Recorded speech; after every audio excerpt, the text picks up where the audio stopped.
Hello my dear student, कैसे हैं? Sky mission board में आपका स्वागत है। आज हम लोग पढ़ने वाले हैं लेसन नंबर 4 और चैप्टर नंबर 4 है। और यहाँ से जो है लेसन का नाम है क्या है जानते हैं? अर्धनारीश्वर। यानी अर्धनारीश्वर कहने का अर्थ क्या होता है? यानी आधा नर और आधा नारी, ये दोनों को मिक्स किया जाता है। और ये जो है ये काल्पित रूप है पार्वती और शंकर भगवान के, ये काल्पित रूप है। इसी के बारे में हम लोग क्या करने वाले हैं? अध्ययन करने वाले हैं। चलिए देखते हैं अर्धनारीश्वर क्या है। तो शुरू से देखेंगे हम लोग अर्धनारीश्वर क्या है। देखिए, चैप्टर का नाम है अर्धनारीश्वर, यानी आधा नर और आधा कितना क्या होगा? नारी। याद रखेंगे। ये जो एक क्या है पता होना चाहिए, निबंध है। क्या है? एक निबंध है। ये जो निबंध लिखा गया है रामधारी सिंह दिनकर के द्वारा। किसके द्वारा लिखा गया है? रामधारी सिंह दिनकर के द्वारा ये लिखा गया है। ये कहानी, ये देखिए, ये जो है कहानी लिखा गया है यानी निबंध है। और ये तो होता है कि आपको पता होना चाहिए कि पूरे के पूरे कहानी है। कहानी के अंदर विधा होता है, कोई निबंध होता है, कोई भाषण होता है, कोई जो है मतलब ललित निबंध होता है, कोई कहानी होता है, यही है। चलिए, तो हम लोग समझने वाले हैं इसके सारांश। सबसे पहले हम लोग समझने वाले हैं सारांश। चलिए, सारांश के बारे में हम लोग समझने वाले। सबसे पहले देखिए क्या है इसे। अर्धनारीश्वर, अर्धनारीश्वर के निबंधकार रामधारी सिंह दिनकर है। करने का मतलब है कि अर्धनारीश्वर के निबंधकार कौन है? तो रामधारी सिंह दिनकर है। ये भी ऑब्जेक्टिव में एकदम मोस्ट इंपोर्टेंट है, ये पूछा जाएगा, चीज को याद रखेंगे। देखिए, अर्धनारीश्वर पूछा जाएगा कि अर्धनारीश्वर के लेखक कौन है, तो क्या बताइएगा? रामधारी सिंह दिनकर। उसके बाद पूछा जाएगा कि अर्धनारीश्वर क्या है, तो क्या बताइएगा आप लोग? निबंध है। क्या बताइएगा? निबंध है। चलिए देखेंगे। दिनकर जी कहते हैं कि अर्धनारीश्वर शंकर और पार्वती के काल्पित रूप है। यानी कहने का मतलब था शंकर भगवान और पार्वती जी का जो है काल्पित रूप है। काल्पित रूप का मतलब समझ रहे हैं? आधा नर और आधा नारी। देख रहे हैं यहाँ पर, देखिए, आधा पार्वती जी आधा शंकर जी। इधर देखिए, आधा पार्वती जी आधा शंकर जी। यही काल्पित रूप है। यही काल्पित रूप को जो है अर्धनारीश्वर नाम दिया गया। इसी के कारण यही जो है शंकर और पार्वती का ये कहानी, मतलब इसमें कहानी में बताया गया है। यानी कहानी कहिए चाहे निबंध कहिए। चलिए देखिए, ये क्या है फिर बताया, जिसका आधा अंग पुरुष और आधा अंग नारी का होता है। कहने का मतलब यह था कि इसका आधा अंग जो है पुरुष का है, आधा अंग किसका है? नारी का है। यही बताया गया है, यह होता है। फिर बताया गया कि निबंधकार कहते हैं कि नारी पुरुष, नारी जो है पुरुष गुणों की दृष्टि से समान होते हैं। नारी जो है ना, पुरुष के गुण जितना होता है उसके दृष्टि से क्या होते हैं? समान होते हैं। जो पुरुष कर सकता है वो नारी कर सकती है। यही बताने का तात्पर्य है। और देखेंगे कि क्या है कि एक गुण दूसरे के गुण दोष नहीं है। यानी एक गुण जो है दूसरे के दोष नहीं हो सकते। कहने का मतलब अगर पुरुष का जो भी गुण है या स्त्री का जो भी गुण है, ये जो है इसका गुण उसके लिए दोष नहीं होगा और उसका गुण जो है इसके लिए दोष नहीं होगा। यही बात बताना चाहते हैं। फिर बताया गया है कि देखेंगे कि प्रत्येक नर के अंदर नारी का गुण होता है। प्रत्येक नर जो है उसके अंदर नारी का गुण होना चाहिए। होता है तो अच्छा होता है। यही कहावत है कि हर प्रत्येक नर के अंदर अगर नारी का गुण आ जाए तो क्या कहलाएगा? देवता कहलाएगा। क्या कहलाएगा? ये भी ऑब्जेक्टिव में पूछा जाता है कि अगर नर के अंदर नारी का गुण आ जाए तो वह देवता कहलाएगा। अगर नारी के अंदर नर के गुण आ जाएगा तो क्या कहलाएगा? राक्षसी कहलाएगा। क्या कहलाएगा? राक्षसनी कहलाएगा। तो यही बताया गया है। क्या बताया गया है? राक्षसनी कहलाएगा। तो चलिए देखिए, तो यानी उसके अंदर गुण होता है, परंतु पुरुष स्त्रैण कहे जाते हैं। डर के दबाए रखता है।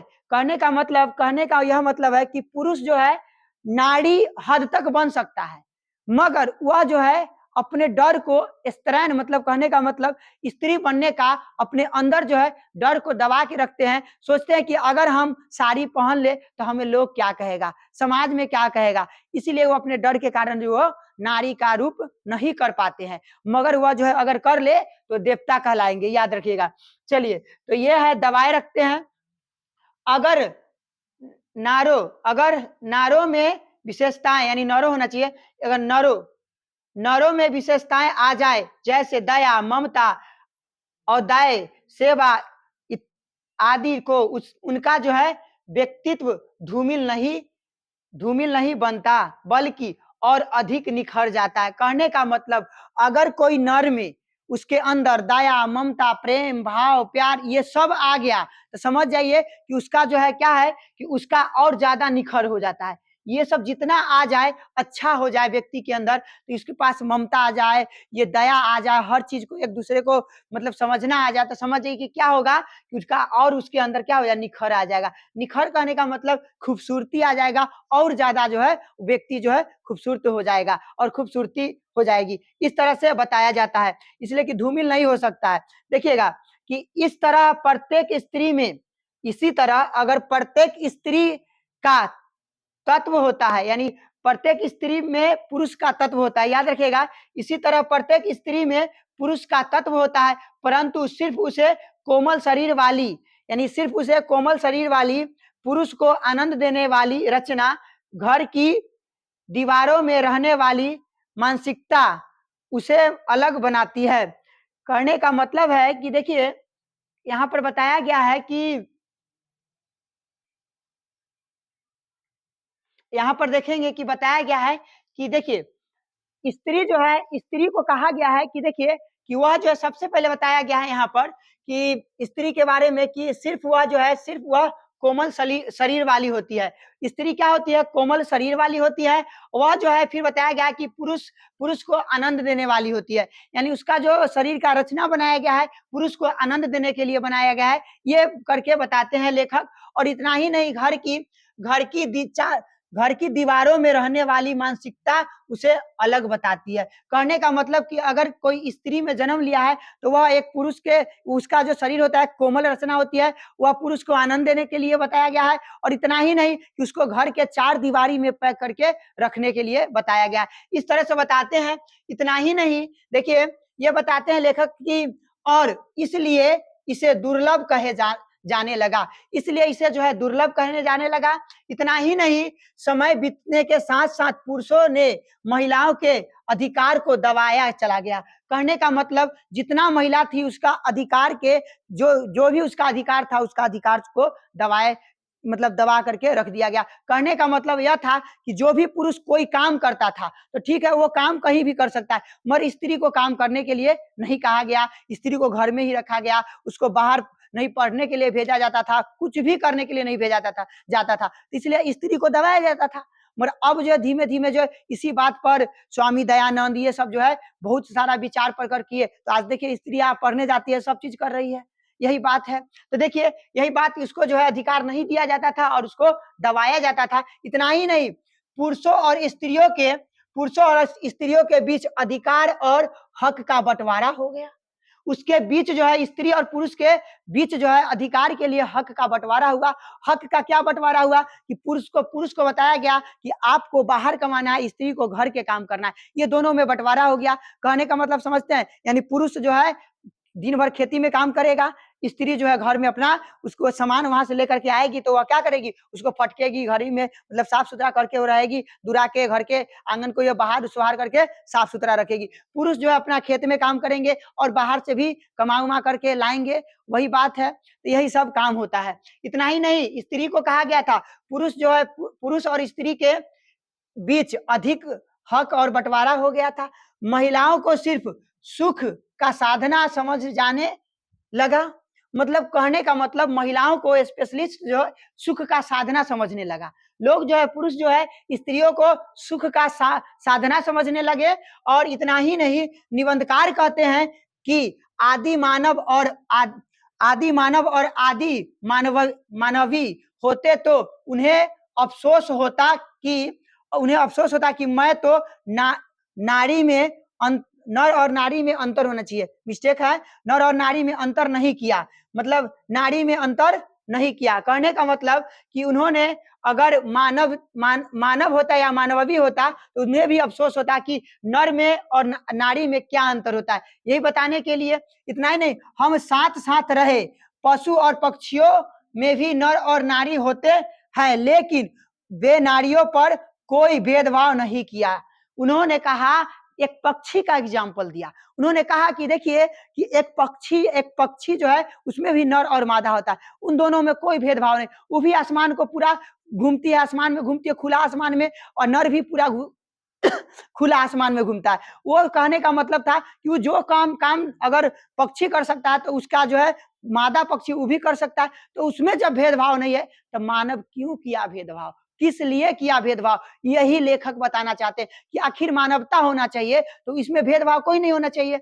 इतना ही नहीं, बताते हैं, देखिए दिनकर जी स्त्री के प्रति टैगोर टैगोर प्रसाद, देखिए स्त्री दिनकर जी के साथ साथ टैगोर प्रसाद और प्रेमचंद जैसे कवियों ने विचार से सहमत थे। कहने का मतलब असहमत थे, यानी इनके विचार, दिनकर जी के विचार, इस सब के विचार जो दिए थे, इस सब विचार से क्या थे, असहमत थे। इन्होंने बताया कि हम इससे सहमत नहीं है कि भाई औरत को घर में रखिएगा, पुरुष जाएगा बाहर कमाने के लिए, भाई कैसे होगा। मान लीजिए कि पुरुष सब चीज कर सकता है, स्त्री क्यों नहीं कर सकता है। कहने का मतलब ये था कि अगर पुरुष जो है क्या कर सकता है, पुरुष जो है पढ़ाई लिखाई कर सकता है तो स्त्री भी पढ़ाई लिखाई करेगा, पुरुष जो है नौकरी करेगा तो स्त्री को नौकरी भी, उसको भी हक मिलना चाहिए नौकरी करने का। यही सब बात था। तो यहाँ पर बताया गया कि देखिए कि उनकी उनकी नारी के प्रति कोमलतावादी रूमानी दृष्टि का विरोध करते थे। कहने का मतलब कि नहीं, उनकी जो नारी हो, किसी का नारी हो, इसका मतलब नहीं कि वह उसके अंदर जो है कोमलता हो, और कोमलता हो तो कुछ भी कर सकता है, ऐसा थोड़ी है। अभी इसीलिए यहाँ पर बताया गया कि देखिए कि दृष्टि से विरोध करते थे, यानी कोमलता की दृष्टि से, रूमानी दृष्टि से भी उनको विरोध करते थे कि नहीं, पुरुष कर सकता है वह स्त्री भी कर सकती है। यही बताते हैं। इतना ही नहीं, प्रेमचंद ने कहा है कि जब पुरुष नारी का गुण लेता है तो देवता बन जाता है, और नारी जब पुरुष का गुण लेती है तो कुंची राक्षसी बन जाती है। ये ऑब्जेक्टिव के लिए बहुत इंपॉर्टेंट है। ये कौन कहा था, याद रखिएगा। अब कौन कहा था, कौन कहे थे,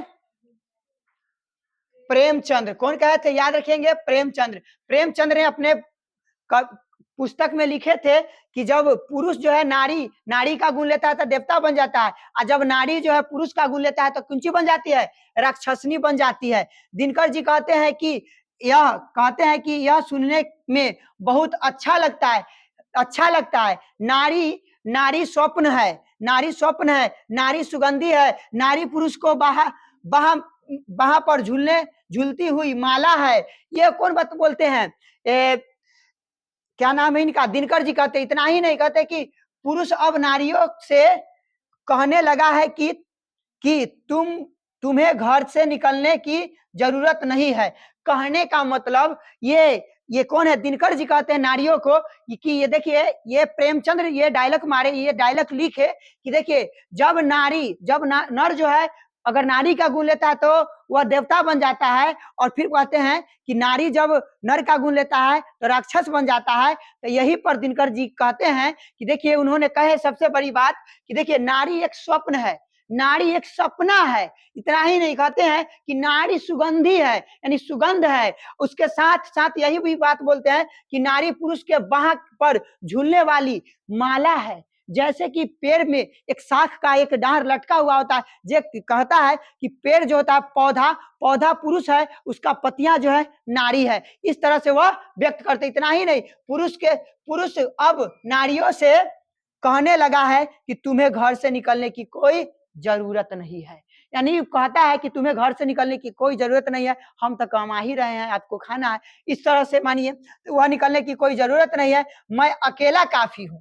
वो जो है पुरुष कह रहा है कि मैं अकेला काफी हूं कमाने के लिए, तुमको निकलने की कोई आवश्यकता नहीं है। इतना ही नहीं, क्योंकि नारी को क्रीड़ा का वस्तु माना जाता है।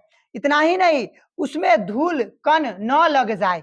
मतलब कहने का मतलब नारी को मतलब इतना मतलब सेज कर रखना चाहता है कि नारी को मतलब कीड़ा माना जाता है। इतना ही नहीं, उसमें उसके अंदर मतलब नारी को धूल कण नहीं लग जाए। वाह रे वाह, नारी इतना अच्छा है ना, उसको धूल कण नहीं लग जाए और उसको बाहर भी नहीं निकलने दे। पुरुष के सोच है, वाह रे पुरुष कितना बढ़िया सोच रहा है। देखिए, उसको काम करने के लिए भी नहीं कह रहा है। एगो है ना, हम रहे घर में तू जब बहरा कमाए, एगो है ना, तो वही बात है डायलॉग इसमें। तो देखिए, तो उसको धूमिल न लग जाए। इतना ही नहीं, कहा गया है कि देखिए निबंधकार कहते हैं कि प्रत्येक नारी यानी प्रत्येक नर को एक हद तक नारी और नारी को एक हद तक नर बनना भी आवश्यक है। यानी नारी को हमेशा नर बनना चाहिए और नर को हमेशा नारी बनना हद तक बहुत जरूरी है। जब अगर मान लीजिए कि यहाँ पर बताया गया कि नर दोनों को लड़की बनना चाहिए या लड़की को लड़का बनना चाहिए, दिनकर जी कहते हैं। इतना ही नहीं, देखिए फिर कहते हैं निबंधकार लोग कि देखिए गांधी जी ने अपने जीवन के अंतिम दिनों में नारीत्व का साधना किए थे। जब अंतिम दिनों जब मरने वाले थे तो उस समय नारी बन के जीना चाहते थे। कौन? क्या नाम है इनका? मतलब महात्मा गांधी जी। यह जो है उनकी पोती ने उन पर एक पुस्तक लिखी है जो कि उनका नाम ही बापू मेरी माँ है। बापू मेरी माँ एक पुस्तक है गांधी जी की, जब पढ़िएगा तो अपना अंतिम दिनों में नारीत्व बन करके, नारी बन करके कैसे जीवन को बिताए थे, इस पुस्तक की कहानी में लिखा गया है। तो कितना हद तक नारी बने थे महात्मा गांधी जी, यही बात बताते हैं। तो देखिए इस कहानी में बताया गया है एक नारीत्व के बारे में, नारी के बारे में कि नारी क्या है। तो नारी को यह बताया गया है कि नारी जब कृषि का जब आविष्कार हुआ था तो उसी समय जो है कृषि का आविष्कार करने का मतलब जब खेती बाड़ी होने लगा तो उसी समय जो है नारी को क्या कर दिया गया था कि तुम घर में रहो और पुरुष को बाहर रहने की हक दे दी गई। और पुरुष ने कहा कि तुम जो है एक सुगंधी हो और आनंद देने वाली हो, इसलिए तुम्हें धूल कर न लग जाए, इसीलिए तुम घर में रहो, हम जो है बाहर रहेंगे। और नारी को उसी समय से बाहर निकलने की अनुमति नहीं दी जा रही थी और बीच में फिर धीमे धीमे समय बीतता गया। आज नारी जो है हर काम कर रही है, नर से ज्यादा कर रहा है हर चीज। चलिए आज का क्लास यहीं पर हमारा समाप्त हुआ। चलिए।